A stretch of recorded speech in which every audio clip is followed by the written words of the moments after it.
के बारे में सवाल उठा सकता है? क्या मक्का में कोई मोहम्मद साहब अल्लाह पर सवाल उठा सकता है? मैं जानता हूं आपका डेफिनेटली जवाब होगा नहीं, बिल्कुल नहीं, कतई नहीं। लेकिन भारत दुनिया का शायद इकलौता ऐसा देश है जहां हमारे प्रभु श्री राम के अस्तित्व पर सवाल उठाए गए।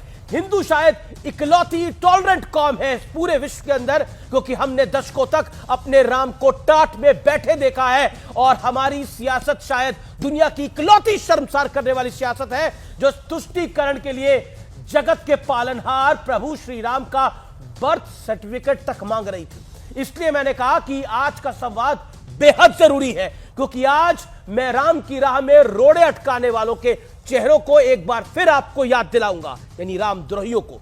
इसे आप 2023 का सनातनी ईयर एंडर भी कह सकते हैं, क्योंकि 500 साल का लंबा इंतजार अब खत्म हो रहा है। आपको याद होगा वो साल 2007 था जब केंद्र में कांग्रेस का शासन था, सुप्रीम कोर्ट में हलफनामा दायर कर दिया गया और उस एफिडेविट में राम सेतु और रामायण को काल्पनिक बता दिया गया। यूपीए सरकार चाहती थी कि नया सी रूट बनाने के लिए राम सेतु को तोड़ दिया जाए। आपको यह भी याद होगा कि कांग्रेस के बड़े नेता रहे कपिल सिब्बल ने सुप्रीम कोर्ट में मुकदमा हारने तक एड़ी से चोटी तक जोर लगाकर रखा कि सालों तक कोशिश करते रहे कि राम मंदिर कभी ना बने।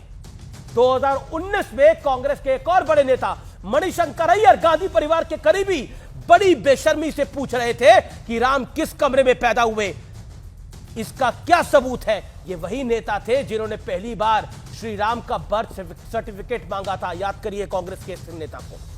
2019 में अब मैं आपको 1990 के उस दशक में लेकर चलता हूं जब मुलायम सिंह यादव उत्तर प्रदेश के मुख्यमंत्री थे और उन्होंने बड़े ही गर्व के साथ निहत्तेकार सेवकों पर एक बार नहीं बल्कि 2 बार गोलियां चलवाई थी, बुलवाया था और फिर यह भी कह दिया था कि इससे ज्यादा मैं और क्या कर सकता था। 1990 के इसी दशक से खुलेआम नारे लगते थे, मिले मुलायम कांचीराम तो हवा में उड़ गए जय श्री राम। इसका नतीजा यह हुआ कि 1993 के विधानसभा चुनाव में मुलायम सिंह यादव और कांचीराम और कांग्रेस ने तीनों ने मिलकर यूपी में सरकार बना ली।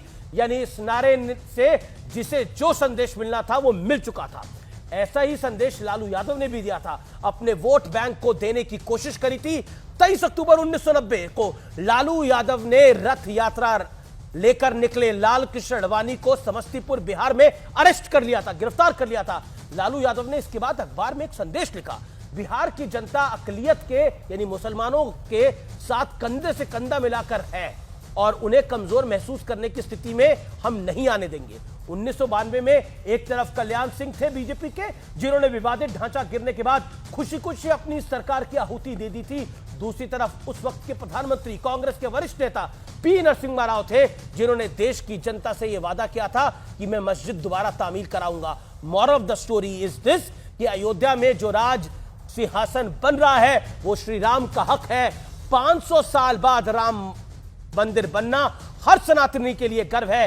एक दिवाली तो हर साल आती है, यह दिवाली तो 500 साल बाद आ रही है, तो सोचिए कितनी भव्य और दिव्य होगी।